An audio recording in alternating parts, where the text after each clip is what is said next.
Oi, pessoal, hoje a gente vai tentar, acho que dá pra dizer assim, vamos tentar falar sobre um livro incrível, que foi um dos primeiros que eu terminei de ler nesse ano, que eu demorei um pouquinho pra fazer a resenha, mas a gente vai falar hoje sobre este livro espetacular, que é O Leilão do Lote 49, do Thomas Pynchon.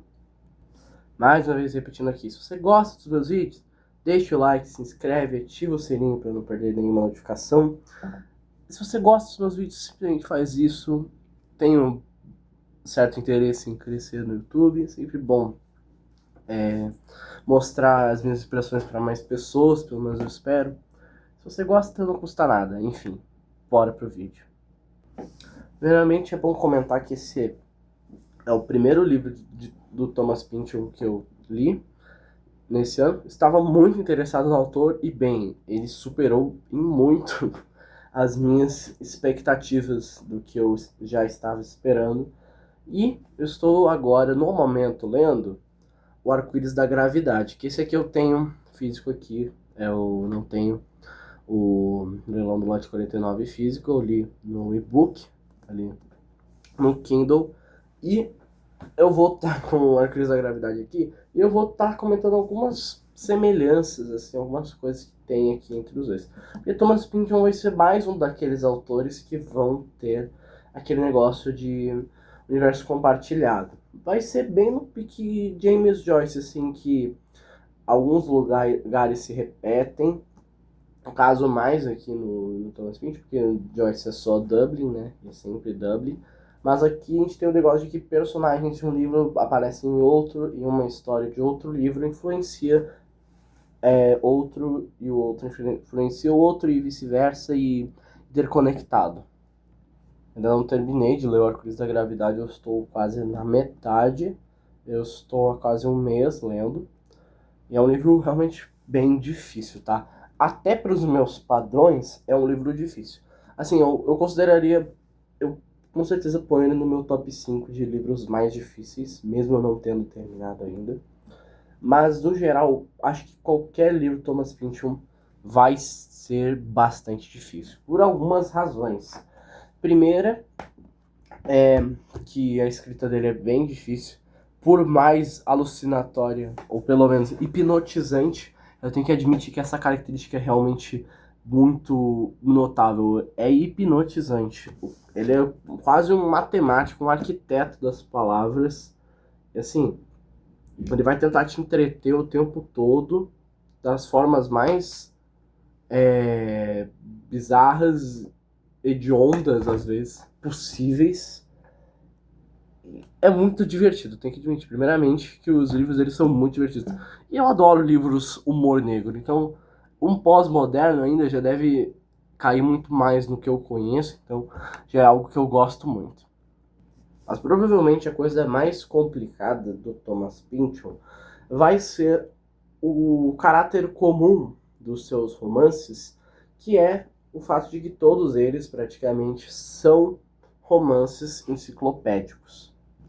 Não à toa, a maioria dos livros dele são calhamaços.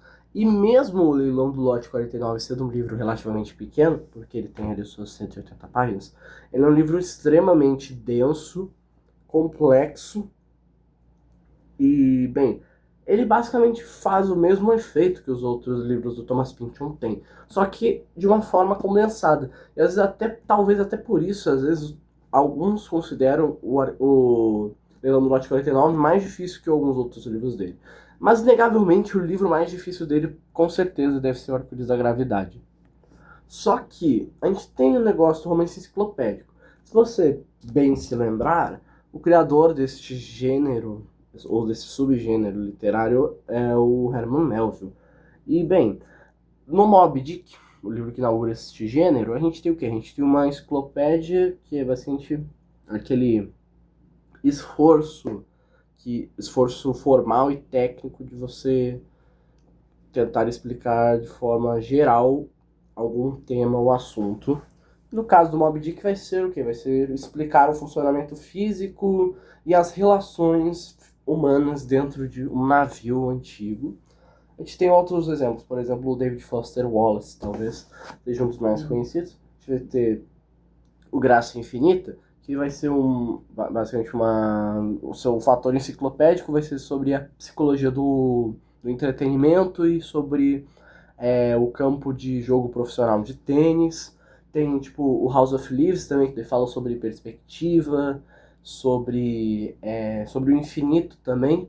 Mas Thomas Pynchon, ele vai levar esse conceito de romance enciclopédico para um outro nível, porque assim, os assuntos no qual vão ser abordados de maneira enciclopédica vão ser coisas tipo o Mason e Dixon, que é outro livro dele que fala sobre agrimensura.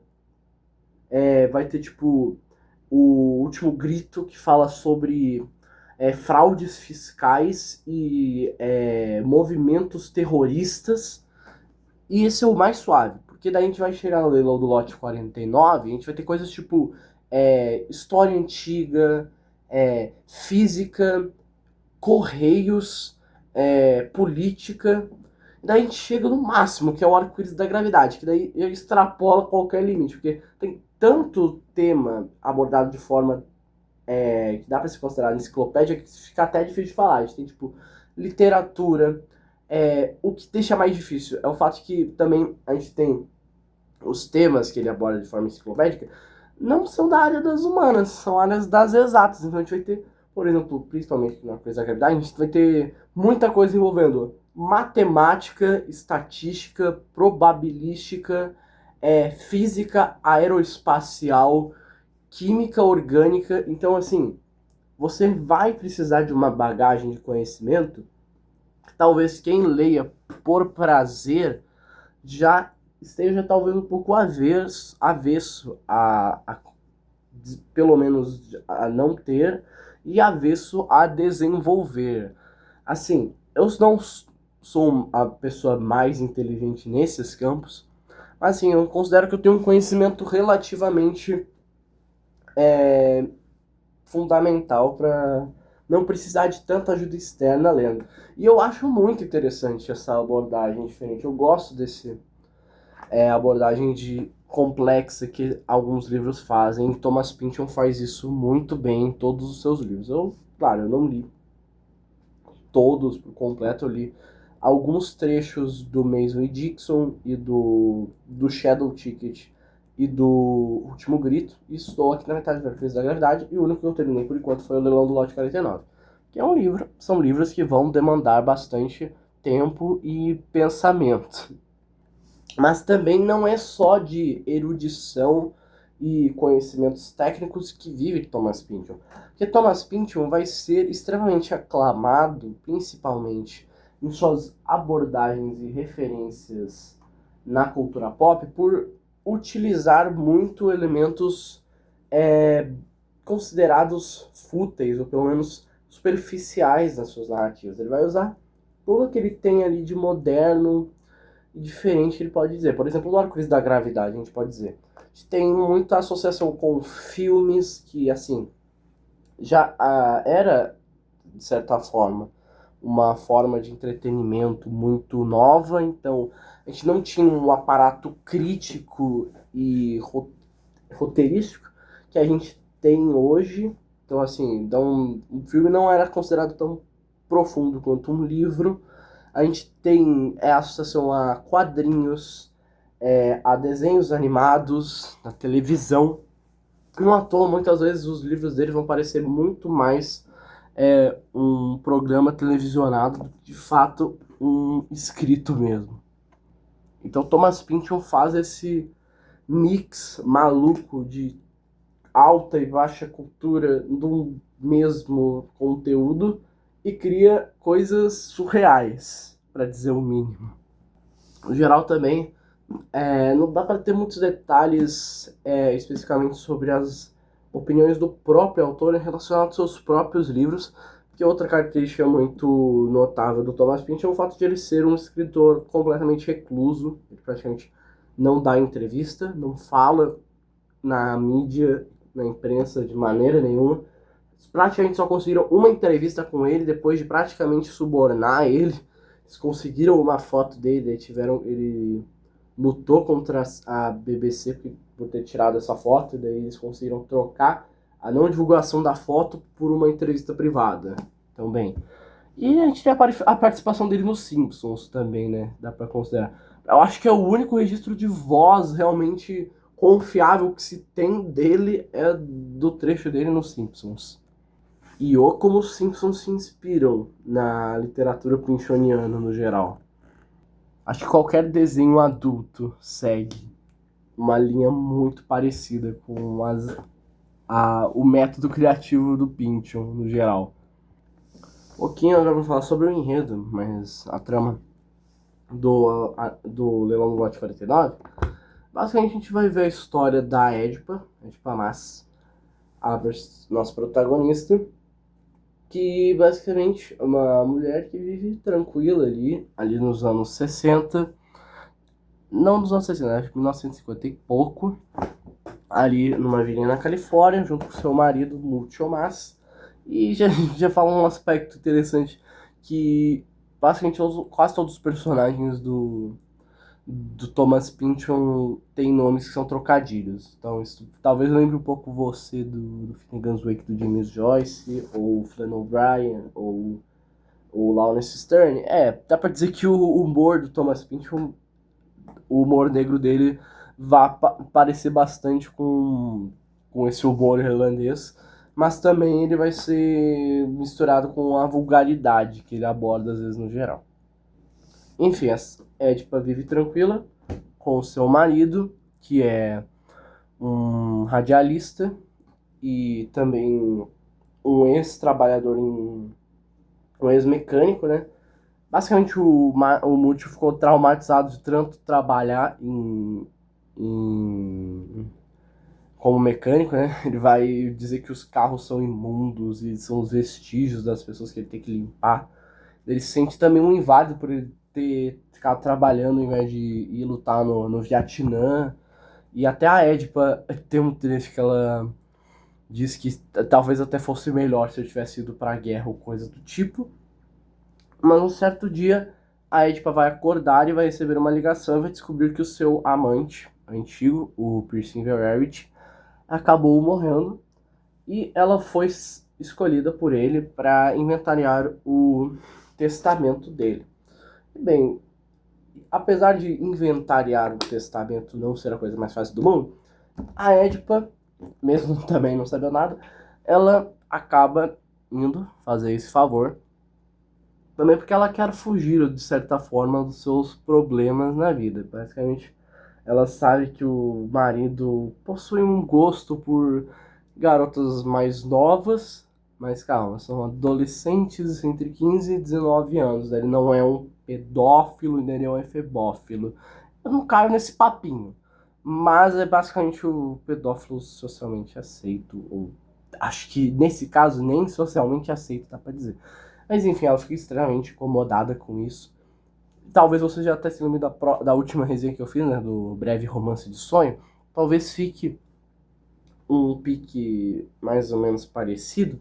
E daí ela tá toda hora também recebendo ligações do psicoterapeuta dela implorando para ela usar LSD para experimentos, né? Era uma droga nova na época, então o pessoal tava embolado para sair usando e testando, e a Edipa obviamente se recusa, dizendo que ela já tem problemas demais da própria mente para sair usando droga. Então, ela decide viajar até Los Angeles para resolver esse BO. E basicamente, ela vai receber auxílio de um. Não tenho certeza se é um advogado, acho que é um advogado que vai auxiliar nesse caso, que é o Metzger. E ela vai passar um tempo ali no hotel com esse cara. Esse cara, ele é um ex-ator mirim. E basicamente ele sente que que ele foi explorado toda a infância dele, que a imagem dele foi utilizada, e daí chega até passar o programa que ele atuava na TV, ele acabou assistindo. Também conhece uma banda de jovens.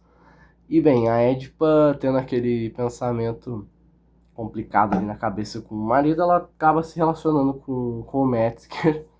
Ele se joga nela, mas ela acaba cedendo E bem, até o pessoal da banda meio que assiste ele, então já fica um negócio meio voyeur ali, meio estranho entre os pessoal desse hotel. Ninguém nesse livro é muito bate muito bem da cabeça, só pra já avisar desde o início aqui. Tem uma parte muito interessante no início do livro, que a gente vai comentar que ela vai até um... não lembro se é exatamente um museu, só que ela lembra de ter visto um quadro muito específico, que basicamente esse quadro ele vai mostrar algumas mulheres dentro... umas mulheres dentro de uma torre, e bem, elas vão meio que olhando para fora o que está acontecendo, e elas vão meio que tecendo, entre aspas, o mundo que elas veem lá fora. Só que daí tem o detalhe, né?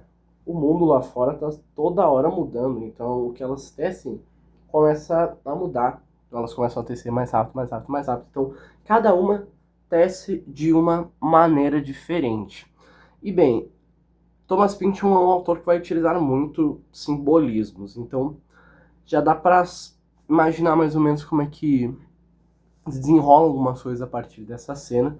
Esse livro vai falar muito sobre mudança também, mais especificamente um tipo de mudança muito específica, que é um assunto que também é abordado aqui no Arco-Íris da Gravidade, que é a natureza caótica do universo, mais conhecido como entropia. Também, junto com esse quadro, eu já consigo associar ele também à Caverna de Platão. Que como é que dá para dizer? Aí, tipo, ela vai passar por várias situações muito estranhas, e ela não consegue distinguir o que é real e o que não é, né? Então, assim, dá pra associar ela ao próprio quadro, várias outras coisas. Também tem um negócio do nome dela, Édipa. Já consegue ligar, talvez, com o próprio Édipo Rei, Sófocles.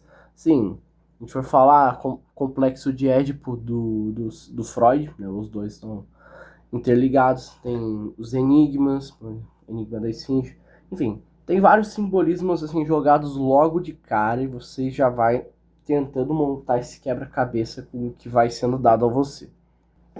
Falando também uma coisa logo de cara, que por mais que Thomas Pynchon tenha talvez uma proximidade com o realismo fantástico, eles acabam falando mais realismo histérico, né? Que é um termo para que eu acho que até foi designado próprio quando chega a ele, né? Mas não é bem um realismo fantástico, porque sim, as ações, ou pelo menos as coisas bizarras que acontecem, são sim concretas e são sim reais, aparentemente, mas diferente do realismo fantástico, os acontecimentos dos livros do Thomas Pynchon, eles servem muito menos para ser algo concreto dentro da narrativa e muito mais para ser tanto simbolismo quanto principalmente ocorrências autorreferenciais. Os livros dele, todos eles, os narradores, ou sei lá, o livro sempre está dando pitaco nele mesmo o tempo todo. Metanarrativa acontece bastante, tanto de um livro próprio, do próprio universo desse livro, quanto a conversa entre livros do Thomas Pynchon, e principalmente metafóricos, né? Você tem que dar uma boa ligada, boa focada na interpretação de texto, muitas vezes, para você conseguir pegar as mensagens que Thomas Pynchon quer passar para você. Mas bem, no enredo, a coisa vai começar a ficar de fato bizarra quando, depois de eles começarem ali a se relacionar, o Metzger e a Édipa, eles começam a ter um contato de falar sobre a situação com o testamento do Inverarity, e eles acabam indo num bar, e ela vai no banheiro e ela vê uma lata de lixo e ela não pensa que não é nada demais. Ela vê que a única lata que tá escrito waste, ou lixo em inglês, por algum motivo, e ela encontra um símbolo incrustado ali no banheiro, ali desenhado na porta, e vai ser o símbolo que, bem, vai basicamente assombrar a Edipa o livro inteiro, que é o símbolo de uma trompa postal, que é o que está na capa do livro, né? Esse negócio assim, então, é uma trompa postal, uma trompinha, aquele instrumento de sopro, com um abafador dentro. E bem, ela não vai dar muita bola para isso, mas ela vai receber uma carta do seu marido Multiomars. Ela vai abrir e vai ver alguns erros de impressão nela, aparentemente é um erro de impressão. Ela conversa com um cara que diz ele conhecer esse símbolo. Ele é um cara mais voltado para o fascismo. E, bem, ele vai falar mal ali das políticas gerais dos Estados Unidos atual. E, bem, ele vai dizer que ele usa um serviço secreto de correios. Bem, ninguém leva muito a sério isso, até porque tem um negócio ali nos Estados Unidos que teve a reforma dos correios, que basicamente só existe um correio que é o correio oficial do governo e você só pode usar ele. Todos os outros métodos clandestinos são, se forem pegos, são multados ou banidos. Esse episódio fica meio apagado, mas basicamente depois eles vão pra... Eles decidem curtir a praia, né? Eles não curtem a praia, eles vão pra um local que era do Inverarity. Esse cara era basicamente um multimilionário ali de uma... Era esse negócio de... Ele tinha muitos terrenos, ele era... Esqueci o nome agora, é imobiliário. Imobiliário. E ele tinha ali uma área que era praticamente todo um lago, assim, gigante, com uma ilha ali no meio. E eles vão lá curtir. Eles até roubam um jet ski de um amigo do Metzger. E eles vão parar ali no centro do local. E bem, eles vão encontrar alguns ossos lá no fundo. E bem, depois de muita conversa, depois de muitos encontros em teorias, eles meio que associam esse fato a uma tentativa, um envolvimento do Inverarity com máfia.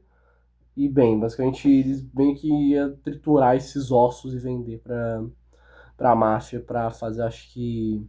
Eu acho que era alguma coisa envolvendo esses negócios de cálcio. Provavelmente para construção ou combustível, alguma coisa assim. Lembrei agora, eles iam... Não, pior ainda. Ia vender pra ser utilizado no carvão, pra cigarro. Ou seja, ele literalmente ia fazer com que as pessoas fumassem pessoas. Complicado. Resumidamente, eles vão contar ali sobre um dos membros da banda, Paranoids, que ele lembra de uma peça de teatro, que é uma obra literária, que é fictícia, que o próprio Thomas Pynchon criou especificamente para esse livro. Então a gente já vê um negócio que é associar a acaba tendo muito essa ali nos anos 40, acho que vai durar meio que até os anos 80, com outros escritores, mas essa metanarrativa de um livro dentro de um livro. Eu recentemente li um livro, nossa, eu tô doido pra fazer assim naquele outro livro, que é o At Two Birds, do Flann O'Brien, que é um livro espetacular, que ele basicamente inaugura esse negócio de livro dentro do livro. A gente tem outros exemplos, tipo o André Gide com os Moedeiros Falsos, se eu bem me lembro. Tem o Nabokov com o Fogo Pálido, e eu acho que ele deve ter pegado essa ideia do Fogo Pálido, porque o Thomas Pynchon era um fã do Nabokov, e ele já tinha visto aulas de literatura do Nabokov. Então não seria surpresa para mim se ele tivesse associado essa ideia ao Fogo Pálido do Nabokov. Não vou lembrar de todos os detalhes da peça, mas o nome dela é Tragédia do Mensageiro, ou Tragédia do Peregrino. E é basicamente uma grande trama política envolvendo sucessões de trono ali na... Não vou lembrar o país agora. Acho até que é fictício, deve ser até fictício. Mas algo chama muita atenção, que logo depois de eles terem falado isso, eles decidem, eles veem que vai ter uma apresentação dessa peça, ali onde mais ou menos onde eles estão, e eles vão assistir a apresentação dessa peça. E a peça acaba passando bem que essa grande tramagem política, muito complexa, que vai basicamente um... Dá pra dizer que é quase um Hamlet, só que com mais putaria, dá pra dizer mais ou menos assim. Só que vai ter duas situações que vai deixar a Edipo um pouco inquieta, que a gente tem meio que uma sessão de clãs, que é o Turn and Taxes e o Tristeiro. O Tristeiro vai ser meio que o grande mistério geral da obra, sobre o que caralhos é o Tristeiro. Mas o Turn and Taxes, ele é meio que uma família de nobres, uma linhagem nobre, se eu bem me lembro, mais holandesa, se eu vou me lembrar, mas que teve influência ali na Gália e na Germânia, ali na Alemanha. E basicamente a gente vai ter muitos desdobramentos nesse livro envolvendo a estranha relação dessa família e bem.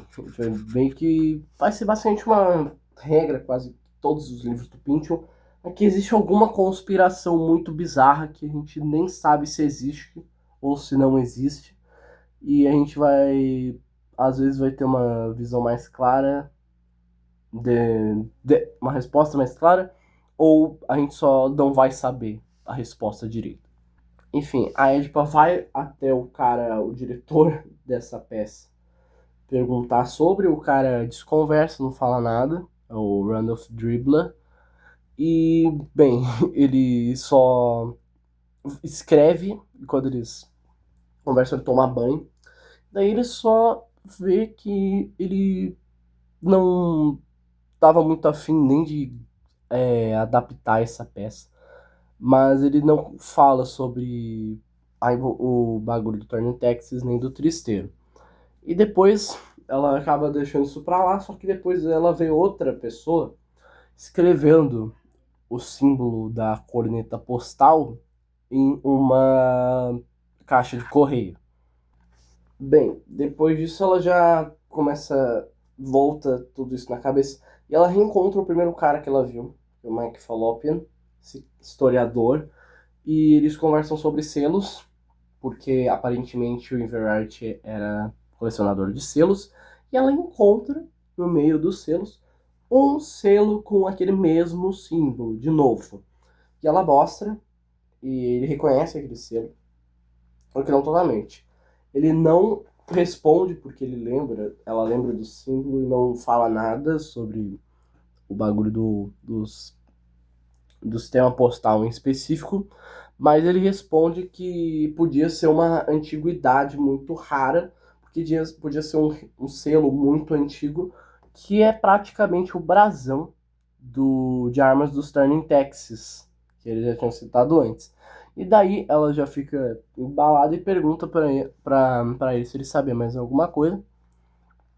E bem, ele basicamente conta a história de que tinha uma briga entre os sistemas postais ali, mais para a baixa Idade Média, entre a família, entre os Turning Texas e o Tristeiro. E aparentemente, é o que tudo indica, o Turning Texas venceria o Tristeiro, o que faria com que o Tristeiro, virasse uma rede de correios clandestina. Assim, a Edipa fica praticamente obcecada com aquele assunto, a ponto de ir num sebo completamente aleatório e comprar uma edição física daquele livro, que é aquela peça de teatro. E ela resolve ler, e ela percebe que a frase final do livro, pelo menos do penúltimo ato, que eu bem me lembro, antes do fim, que fala sobre o Tristeiro, não existe nessa versão editada. Então ela associa o fato de que o Randall Dribbler teria posto o Tristeiro na atuação da peça de propósito. Então ela resolve tirar satisfação. Só que antes disso a gente vai ser levado a um outro assunto que eu já vou retomar aqui. Que eu tinha falado, né? Sobre o tema comum que tinha entre o Arco-Íris da Gravidade e o Leilão do Lote 49, que é a entropia, que eu vou falar aqui mais ou menos. A gente vai ser a Edipa vai ser dentro de um local que ela estava procurando ali o Dribbler. Ela acaba sendo abordada por um cara que aparentemente tinha alguma coisa com também com o símbolo postal. E esse cara manda ela até um cientista chamado John Nefastes, que basicamente, aparentemente, teria descoberto um método de burlar a segunda lei da termodinâmica, que é a entropia. Resumidamente, o que é a entropia? Eu não sou um físico profissional, claramente, tenho 17 anos. Não sou o aluno mais dedicado nessa matéria, mas, falando de forma bem porca, a entropia basicamente diz que não existe como você conseguir um rendimento total de uma máquina mecânica. Mais ou menos a explicação mais simples a se dar. Mas, no geral, é basicamente a tendência natural dos corpos de perder a sua energia e se dispersar. Essa dispersão incontrolável e aleatória de energia. Ou seja, acabar com a segunda lei da termodinâmica seria controlar, de certa forma, o caos ou a causalidade, se é que dá para dizer assim. Aí que o livro começa a ficar cada vez mais complexo. Que já dá para dizer assim, a gente vê um cara que está tentando burlar uma lei física natural a partir de uma teoria completamente sem fundamento, que inclusive é real. Eu fiquei tipo, mano, como assim? Isso não faz o menor sentido, mas é uma teoria real que basicamente seria seres que não tivessem consciência da entropia poderiam impedir a passagem da energia do meio mais energético, pelo menos com maior intensidade, por de menos intensidade, de alguma forma que eu não consegui achar nenhuma lógica grande. Mas o nome é Demônio de Maxwell, mais ou menos assim. Basicamente seria que tem pessoas que têm afinidade com a entropia e poderiam manipulá-la. E bem, isso vai se desenrolar um pouco de forma bem sutil no resto. A entropia vai ser praticamente o grande motor narrativo da história a partir disso, você consegue associar completamente. Só que isso acontece de forma muito mais literal no Arco-Íris da Gravidade, porque a gente literalmente, nesse livro, tem um personagem que é entrópico, que é o Slothrop, que é o protagonista, que ele é literalmente um personagem que inconscientemente manipula a entropia de uma forma muito peculiar, porque ele basicamente consegue levar o mundo a acontecimentos que vão fazer com que a entropia do mundo aumente. E a entropia do próprio Slothrop diminui. Então ele literalmente vai desaparecendo. Eu dei um puta spoiler do Arco-Íris da Gravidade aqui, dei, mas isso ajuda mais ou menos a explicar o que acontece mais pra frente no leilão do lote 49. E basicamente a Edipa tenta fazer esse experimento, mas aparentemente ela não é uma pessoa que tem afinidade com a entropia. Então o experimento dá errado por causa disso, aparentemente. Agora eu lembro que eu tinha falado da questão do quadro, a questão do... Acho que eu não falei também, mas tem todo o negócio do Narciso, porque todo essa trama vai se passar nessa cidade que também é... Não lembro agora, mas alguma coisa Narciso. Mas também todo aquele negócio. Tem muitas pessoas indo atrás da Edipa e a Edipa indo atrás de outras pessoas, então também dá pra associar. Também tinha falado do negócio da caverna de Platão e também daquele quadro que a Edipa vem em específico. Então basicamente a Edipa vai ser meio que essa simbolismo com a entropia, que ela basicamente vai estar no meio de uma situação absurda que ela não consegue controlar. Ou seja, é basicamente o caos rolando solto. O que o mais engraçado para mim desse livro mesmo é o fato de que a Edipa sabe que essa obsessão, por mais que seja talvez o quê? Uma sociedade secreta, que ela especula, é um negócio de correios. Então ela tipo fica é um negócio completamente superficial, um negócio estranho mas que não tem nada de errado. Por que caralhos eu estou tão obcecado nisso? Thomas Pynchon explora em todos os seus livros essa paranoia, essa busca insaciável do ser humano por respostas e a inquietude das pessoas perante o inexplicável. Então, Thomas Pynchon também vai trabalhar muitas vezes, não nesse livro, mas Arco-Íris da Gravidade, até dá pra dizer, com a ficção científica, ele flerta muito com a ficção científica, com o terror, também até cósmico, às vezes, dá pra dizer, em alguns sentidos. Enfim, Thomas Pynchon vai a partir de muito humor, muita maluquice, muitas associações diferentes, tentar nos mostrar o vazio que o ser humano tem dentro de si perante o inexplicável. Sempre vai estar perante o inexplicável, e o inexplicável não só se for real, não ajuda muito, mesmo com essa confirmação, e ainda tem toda aquela angústia de também as coisas não serem reais. Então a Edipa sempre está entre esse limiar do real e do não real.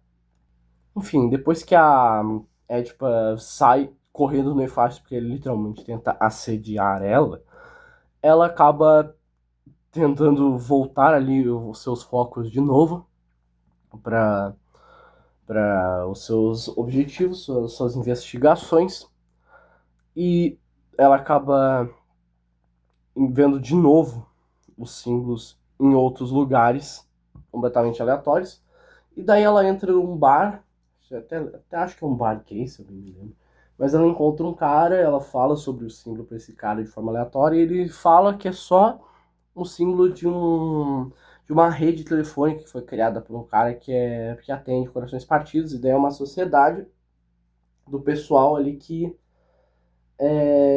teve o coração partido, não quer mais amar, não acredita no amor, mas ainda assim se satisfaz consigo mesmo. Então a gente já tem também um negócio da desse crescimento da individualidade das pessoas, ou não individualidade, mas essa misantropia das pessoas ali no início, antes, ali no final do século XX, também dá pra apontar isso. Daí ela pensa, nossa, será que se for isso mesmo?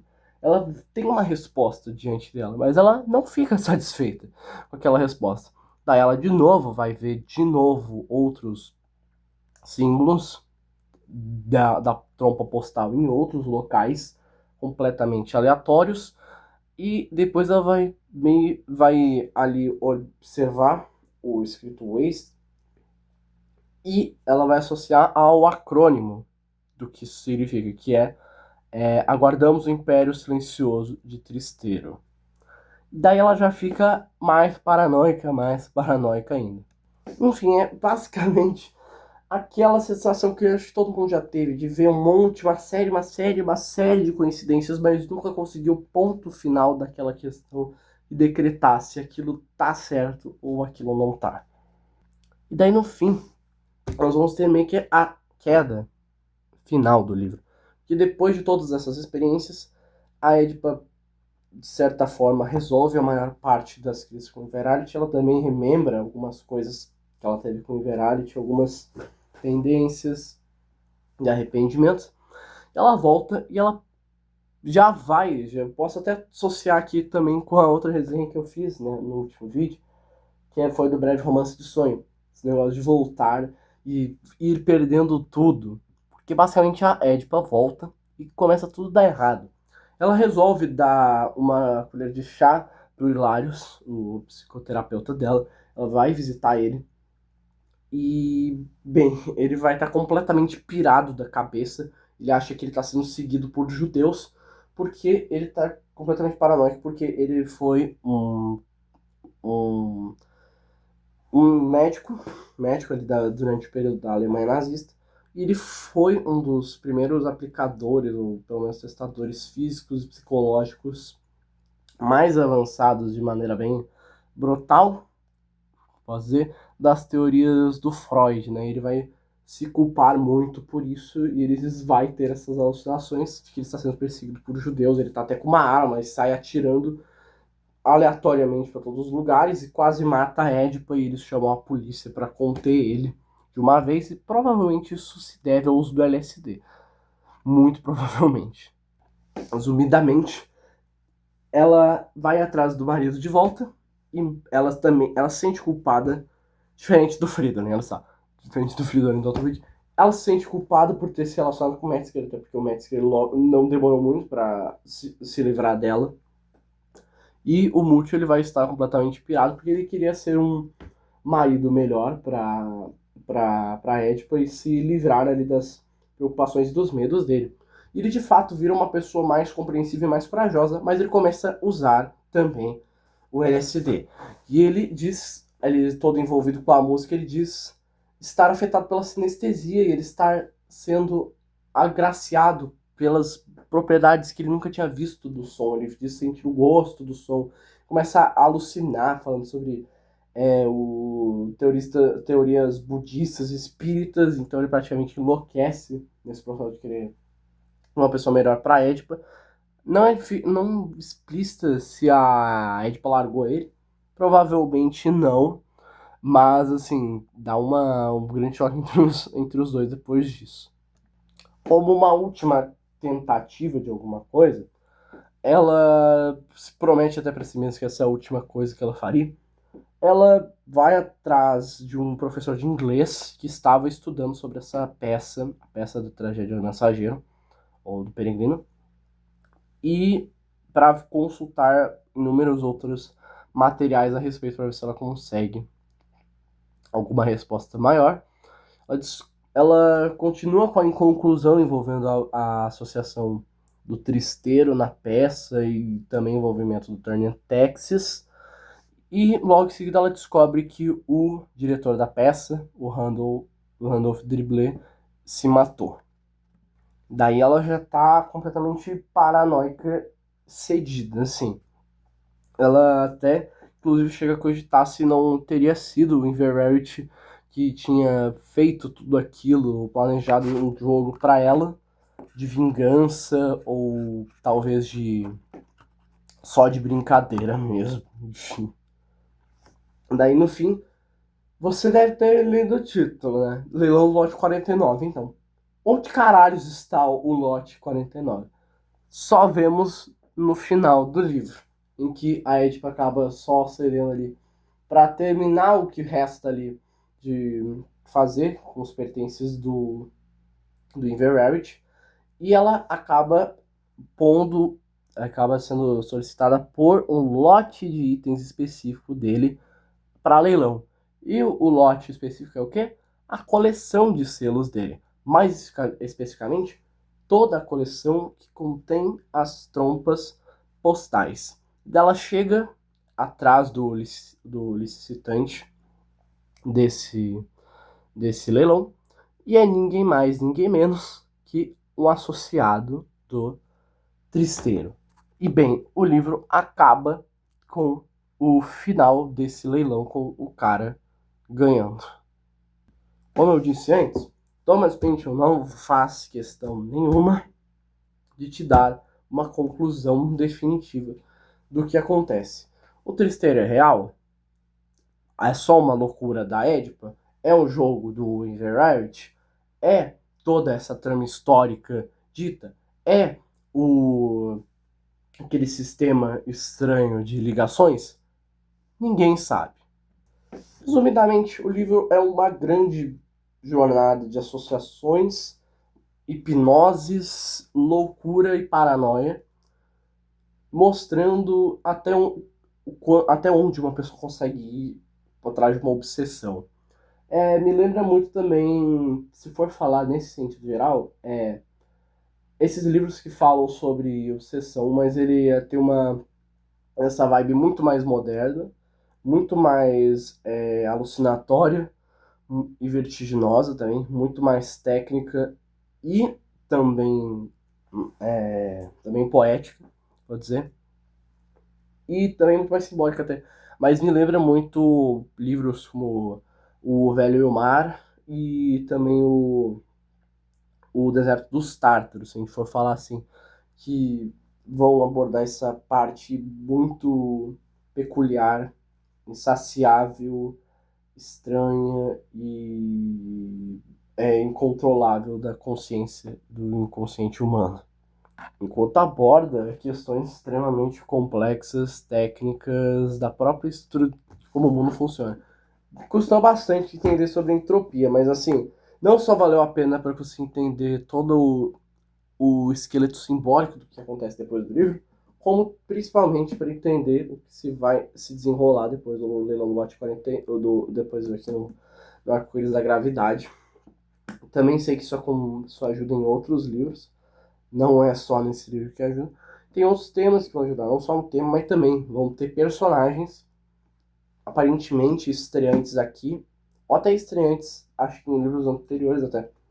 Então, estreantes no próprio leilão do lote 49 que vão reaparecer em outros livros. Thomas Pynchon, que vai ser sempre esse universo compartilhado, que também é muito engraçado, isso também lembra muito do Dan O'Brien também, que já falava isso, que o Thomas Pynchon cria uma infinidade de personagens e para isso depois reutiliza eles, que é algo bem interessante de se fazer.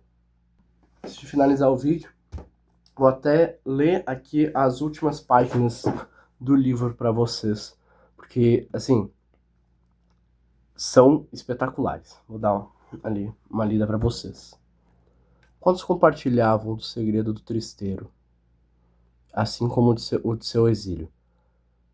Que teria a dizer o juiz da vara de sucessões sobre a ideia de dividir uma espécie de legado entre todos eles? Todos aqueles seres anônimos, talvez como sua primeira prestação, puxa a vida, cairia de pau em cima dela no segundo. Revogaria seus poderes de inventariante. Proclamaria todo o condado de Orange que ela era uma distributiva e tinha tendências comunistas. Designaria o velho da firma Warp, Wistful, Kubitschek e McMignus como administrador do Bonis Non e aí acabaria com toda aquela história dos códigos, das constelações, dos herdeiros fantasmas. Quem sabe, talvez um dia ela fosse forçada a juntar-se ao próprio tristeiro. Se é que ele existia, em sua penumbra, seu alhamento, sua espera, sobretudo a espera, se não por outro leque de possibilidades, capazes de substituir as que haviam condicionado o país a aceitar uma San Narciso em sua mais terna carne, em um gesto de defesa ou um grito. Então, ao menos, em último caso, a espera de que a simetria de opções caísse por terra, saísse do prumo. Ela sempre tinha ouvido dizer que a exclusão das camadas intermediárias dava em merda. Tinha de ser evitada a todo custo. E como teria isso finalmente acontecido ali, onde as chances de diversidade haviam sido tão grandes no passado? Porque agora era como caminhar entre as matrizes de um enorme computador digital, os zeros, os uns, os entrelaçados acima da cabeça, suspensos como esculturas móveis que se equilibrassem à esquerda e à direita, multiplicando-se à frente numa sucessão talvez infinita.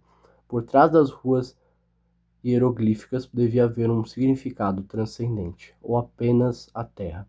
Nas canções de Miles, Dean, Serge e Leonard devia haver uma fração da beleza espiritual da verdade, como Mucho agora acreditava, ou apenas um espectro de poder. O fato que Tremaine, o mercador de suásticas, houvesse escapado do holocausto era uma injustiça, ou a falta de vento.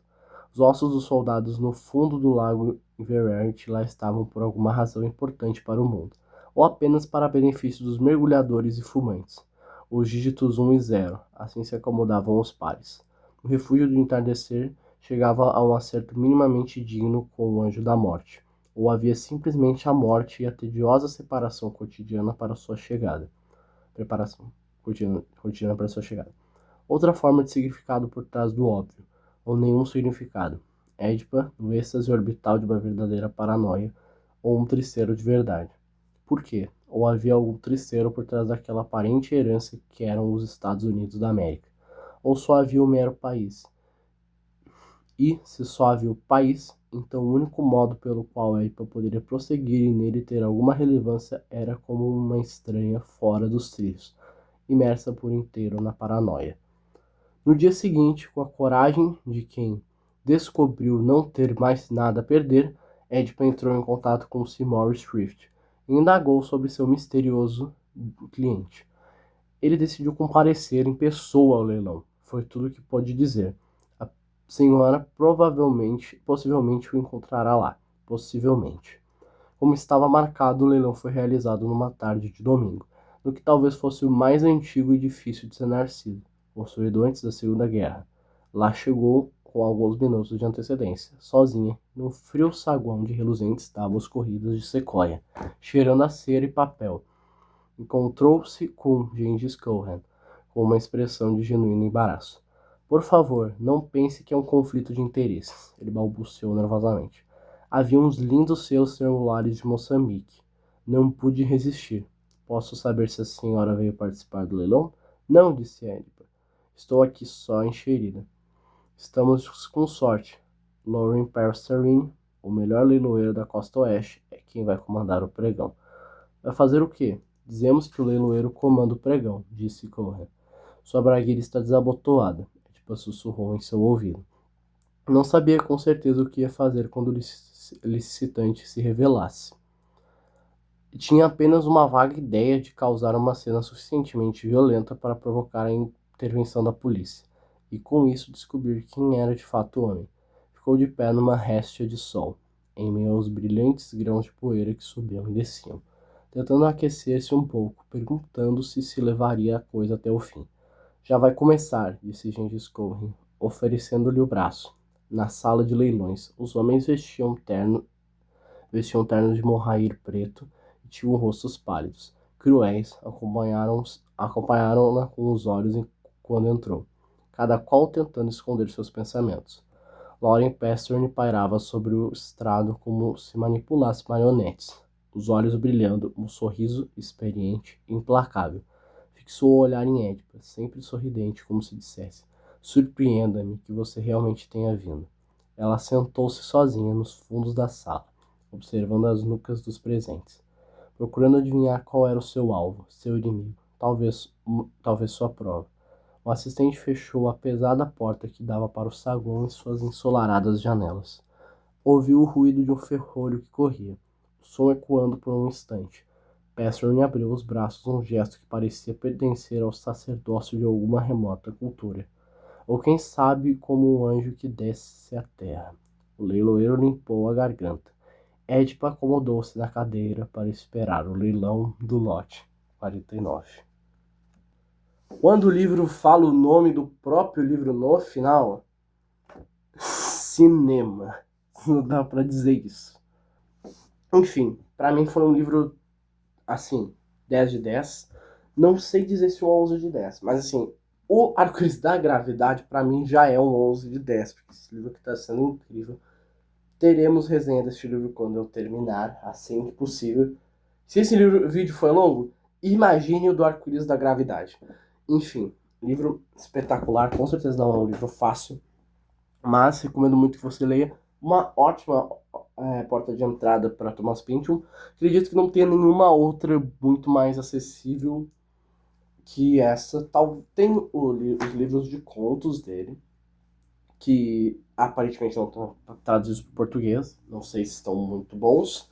E tem o V, né? Primeiro livro publicado dele que o pessoal não curte muito, mas que os temas gerais do Thomas Pynchon vão aparecer nesse livro inicial, então talvez valha. Tenho interesse em ler praticamente todos os livros dele.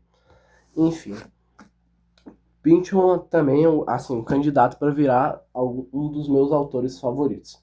Impressionante a escrita, a ambientação e a originalidade, né?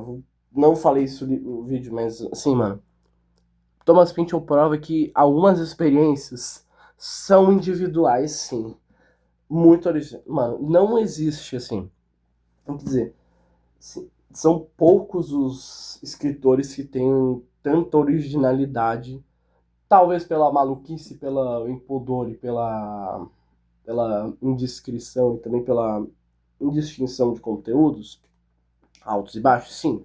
Mas é inegável dizer que roteiros, enredos e tramas de Thomas Pynchon são extremamente originais. Enfim, eu espero que vocês tenham gostado. Gostam de Thomas Pynchon? Recomendem mais livros nesse naipe aqui. Vamos terminar o Arco-Íris da Gravidade e vamos fazer um vídeo sim.